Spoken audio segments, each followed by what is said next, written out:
আসসালামু আলাইকুম, স্বাগত জানাচ্ছি আরটিভির মধ্যাহ্নের সংবাদে। আপনাদের সঙ্গে আছে মালিহা হোসাইন। অতিবৃষ্টি ও ভারত থেকে নেমে আসা ঢলে দেশের পূর্বাঞ্চলে বন্যা পরিস্থিতি ভয়াবহ রূপ ধারণ করেছে। পানিবন্দী হয়ে পড়েছে 12টি জেলার লাখ লাখ মানুষ। ফেনী শহর সহ বিভিন্ন উপজেলা পানিতে ডুবে আছে। এতে সারা দেশের সঙ্গে ফেনীর যোগাযোগ বিচ্ছিন্ন রয়েছে, বন্ধ আছে বিদ্যুৎ সরবরাহ। কুমিল্লার বুড়িচংয়ে গোমতী নদীর বাঁধ ভেঙে গেছে। এতে ষোলনল, পীরযাত্রাপুর সদর ইউনিয়ন সহ আশপাশের কয়েকটি ইউনিয়ন প্লাবিত হয়েছে। এদিকে গোমতী নদীর পানি অতীতের সব রেকর্ড ভেঙে কুমিল্লায় বিপদসীমার 113 সেন্টিমিটার উপর দিয়ে প্রবাহিত হয়। বন্যা কবলিত বেশ কয়েকটি বিদ্যুৎ উপকেন্দ্রে পানি ঢুকে পড়েছে। এতে 10টি জেলার বেশিরভাগ এলাকা বিদ্যুৎ বিচ্ছিন্ন আছে। নোয়াখালীতেও ডুবে আছে বেশিরভাগ এলাকা। ব্রাহ্মণবাড়িয়ার আখাউড়া স্থলবন্দরের কার্যক্রম বন্ধ আছে। চট্টগ্রামে হালদা নদীর বাঁধ ভেঙে ফটিকছড়ির বিভিন্ন এলাকা প্লাবিত হয়েছে। মৌলভীবাজার সদর সহ 6টি উপজেলার বেশিরভাগ এলাকা ডুবে গেছে বন্যার পানিতে। সুনামগঞ্জের জগন্নাথপুরের কুশিয়ারা নদীর বাঁধ ভেঙে 30টি গ্রামের মানুষ পানিবন্দী হয়ে পড়েছে।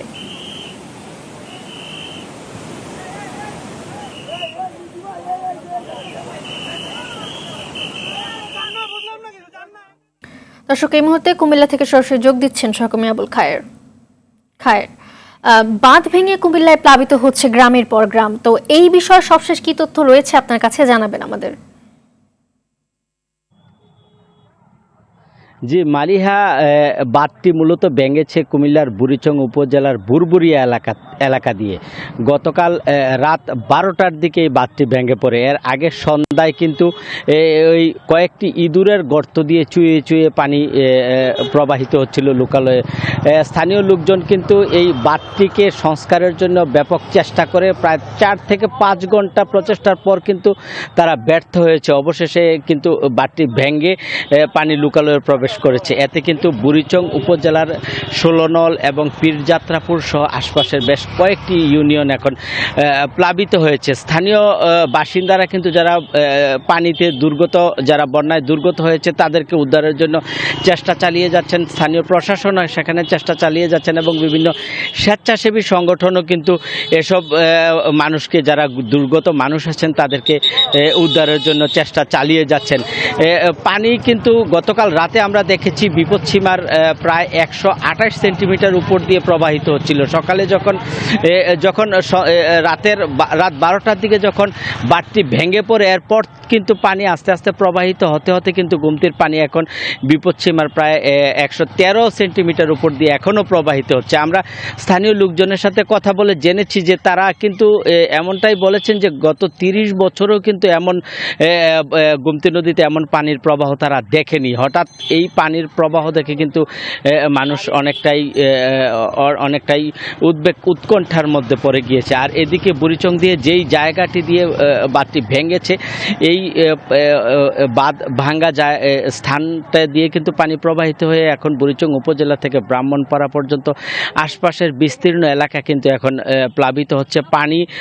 পানির প্রবাহ এখন লোকালয়ের দিকে ব্যাপক বেগে, অর্থাৎ প্রবল বেগে পানি কিন্তু লোকালয়ে প্রবেশ করছে। এসব এলাকার যেই ফসলাদি আছে এবং মানুষের যেই ঘর বাড়ি আছে সব কিছুই কিন্তু এখন বিধ্বস্ত হয়ে যাচ্ছে। মালিহা, এই বন্যা কবলিত গোমতীর বাঁধ থেকে এই ছিল আমার কাছে সর্বশেষ তথ্য। ধন্যবাদ আপনাকে। এই মুহূর্তে ব্রাহ্মণবাড়িয়ার আখাউড়া থেকে সরাসরি যোগ দিচ্ছেন আমাদের আরেক সহকর্মী সাদ্দাম হোসেন। সাদ্দাম, এলাকার বন্যা পরিস্থিতির বিস্তারিত জানাবেন আমাদের। মালিহা, আপনাকে ধন্যবাদ। আপনি জানেন যে ভারতের উজান থেকে যে নেমে আসা পানি, এই পানির তৈরি কিন্তু ব্রাহ্মণবাড়িয়া আখাউড়ার বেশ কয়েকটি ইউনিয়ন কিন্তু প্লাবিত হয়েছে এবং ইতিমধ্যে সবচেয়ে ভালো যে আসার খবর সেটা হচ্ছে যে ইতিমধ্যে কিন্তু পানি কমতে শুরু করেছে এবং এখানে 11টি আশ্রয় কেন্দ্র করেছেন উপজেলায় এবং সেখানে কিন্তু প্রায় 1500 পানিবন্দী পরিবার রয়েছে এবং তাদের কিন্তু বিভিন্ন উপজেলা প্রশাসনের পক্ষ থেকে ছাড়াও কিন্তু স্বেচ্ছাসেবী এবং বৈষম্যবিরোধী ছাত্র আন্দোলন যারা নেতৃত্ব দিচ্ছেন তারাও কিন্তু বিভিন্নভাবে তাদেরকে শুকনো খাবার সহ তাদেরকে বিভিন্নভাবে সহযোগিতা করছেন এবং এখনো কিন্তু আখাউড়া স্থলবন্দরের যে আমদানি রপ্তানি কার্যক্রম সেটি বন্ধ রয়েছে এবং ইমিগ্রেশনের যে যাত্রী পারাবার সেটি বন্ধ রয়েছে। আমি যদি এখানকার ইউনিয়ন চেয়ারম্যান ওনার সাথে একটু কথা বলি, আপনার কি পরিকল্পনা নিলেন যে যারা পানি বন্ধ আছে তাদের জন্য? আমাদের বর্তমানে তো আসলে সবচেয়ে বেশি হলো প্রাধান্য দিচ্ছি আমরা এই বর্তমান যে পরিস্থিতি, এই পরিস্থিতিতে মানুষের খাদ্য এবং বাসস্থানের বিষয়টা। তো খাদ্যের ব্যাপারে আমরা সরকারিভাবে যে অনুদান পাচ্ছি, পাশাপাশি বেসরকারিভাবে ছাত্র বৈষম্য ছাত্র আন্দোলনে যে সমন্বয়করা রয়েছেন এবং সদস্যরা রয়েছেন, সকলে মিলে একটা স্বতঃস্ফূর্তভাবে মানুষের পাশে দাঁড়িয়েছেন। এটাই অত্যন্ত এবং প্রবাসীরা থেকে ধরে যারা দানবীর আছে প্রত্যেকেই এই ব্যাপারে সহযোগিতা করার আশ্বাস দিয়েছেন এবং দ্বিতীয় আছেন। আমি মনে করি যে অচিরেই আমরা অন্তত এই জিনিসটা কাটিয়ে উঠতে পারবো। আর আজকে তো মোটামুটি অনেকটাই পানি কমে গেছে। আশা করি যদি বৃষ্টি না হয় তাহলে হয়তো উজানি ডল থেকে আমরা অচিরেই মানে খুব অল্প সময়ের মধ্যে রক্ষা পেয়ে যাবো। ধন্যবাদ। আমরা শুনছিলেন এখানকার ইউপি চেয়ারম্যানের কথা। আর একটা বিষয় হচ্ছে যে আমি যেখানটাতে দাঁড়িয়ে আছি, আমার এই পিছনে কিন্তু যে একটি সবচেয়ে বড় বাঁধ ভেঙেছে এবং এই বাঁধটা যেন খুব দ্রুত সময়ের মধ্যে চলাচল উপযুক্ত করে দেয় এবং নির্মাণ করে, সেটা কিন্তু এখানকার ভুক্তভোগী পরিবারের দাবি। তো মালিহা, এই ছিল ব্রাহ্মণবাড়িয়া আখাড়া থেকে আমার কাছে সর্বশেষ। ধন্যবাদ আপনাকে।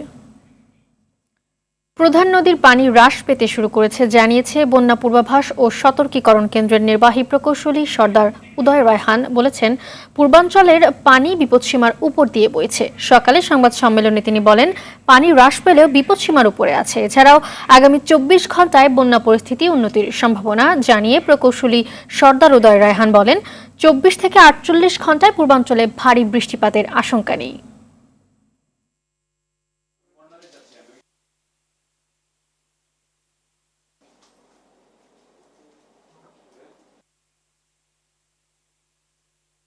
বিগত 24 ঘন্টায় আমরা লক্ষ্য করেছি যে এই জেলাগুলোর প্রধান নদীর পানি হ্রাস পেয়েছে এবং বর্তমানে দেশের উজানের অংশও আমরা দেখতে পাচ্ছি যে পানি হ্রাস পেতে শুরু করেছে। তবে হ্রাস পেলেও বর্তমানে নদীগুলোর পানি এখনও বিপদসীমার উপরে অবস্থান করছে। যেমন মনু নদী মৌলভীবাজার পয়েন্টে বিপদসীমার এখনও 114 সেন্টিমিটার উপরে রয়েছে।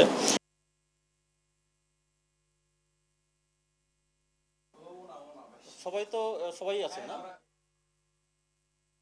বৈষম্য বিরোধী ছাত্র জনতার আন্দোলনে সাভারে কলেজ ছাত্র আব্দুল আহাদ সৈকতকে হত্যার ঘটনায় সাবেক প্রধানমন্ত্রী শেখ হাসিনাকে প্রধান আসামি করে 126 জনের নামে হত্যা মামলা হয়েছে।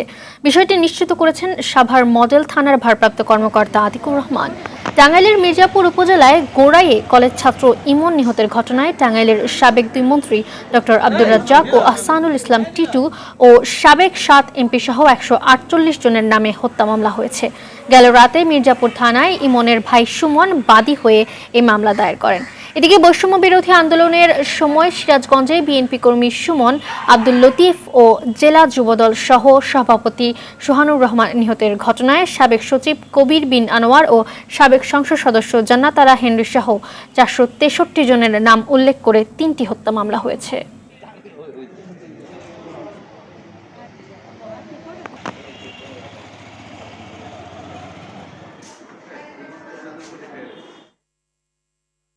গেল সপ্তাহের তুলনায় সবজির দাম কিছুটা বেড়েছে। সরবরাহ কম ও গাড়ি ভাড়া বাড়তি থাকায় বাজার দর ঊর্ধ্বমুখী বলে জানায় বিক্রেতারা। এদিকে গত সপ্তাহের 110 টাকা কেজির পেঁয়াজে 120 টাকায় বিক্রি হচ্ছে আজ। তবে চাল, আলু ও রসুন সহ অন্যান্য পণ্য অপরিবর্তিত থাকলেও বেশিরভাগ ভোগ্যপণ্য বাড়তি দামে বিক্রি হচ্ছে বলে জানায় বিক্রেতারা। ক্রেতারা বলছে, সরকার পরিবর্তনের ফলেও বাজার দর খুব একটা কমেনি। নিত্যপণ্য ক্রয় ক্ষমতার মধ্যে আনার দাবি ভোক্তাদের।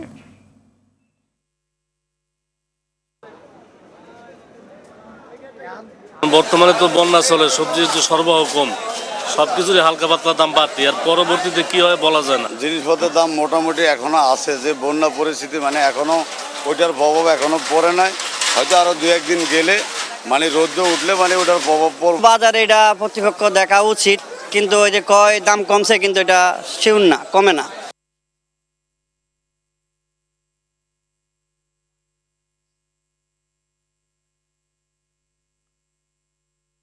ঢাকা বিশ্ববিদ্যালয়ে কথা বলেছে বৈষম্য বিরোধী ছাত্র আন্দোলনের নেতারা। সরাসরি চলে যাচ্ছি সেখানে।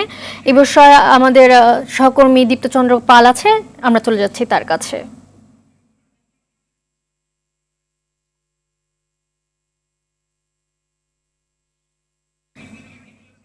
দীপ্ত, সেখানে বৈষম্য বিরোধী নেতারা কি বলেছে আমাদের জানাবেন।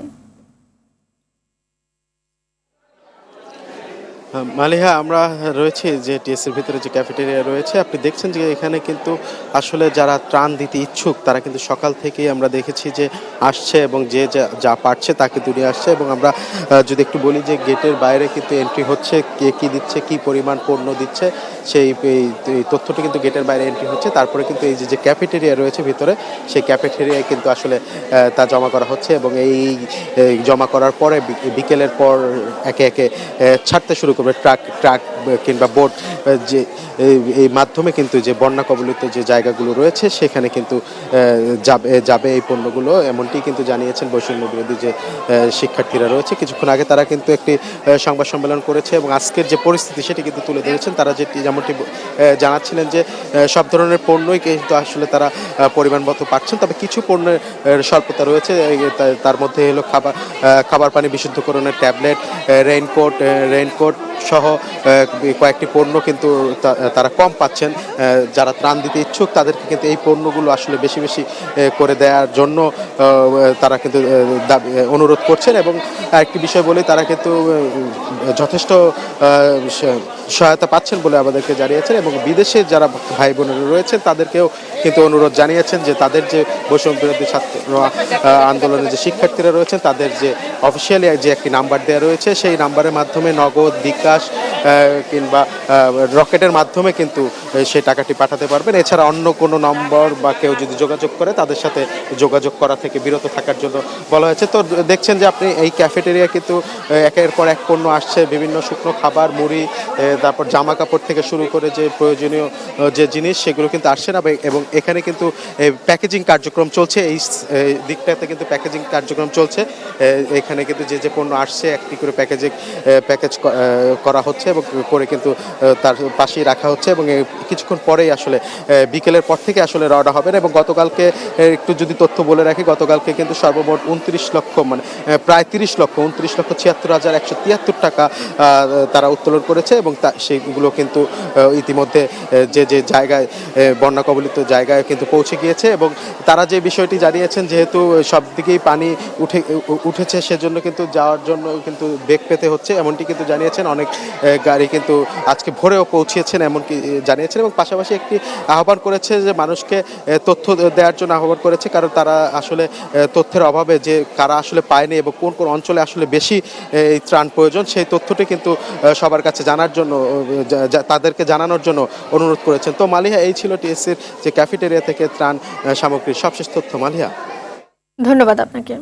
মধ্যাহ্নের সংবাদ এই পর্যন্তই। সবশেষ সংবাদ জানতে যে কোনো মোবাইল ফোন থেকে 24141 নম্বরে ডায়াল করুন। দুপুরের সংবাদ 2:15টায় দেখার আমন্ত্রণ রইল। ধন্যবাদ সবাইকে।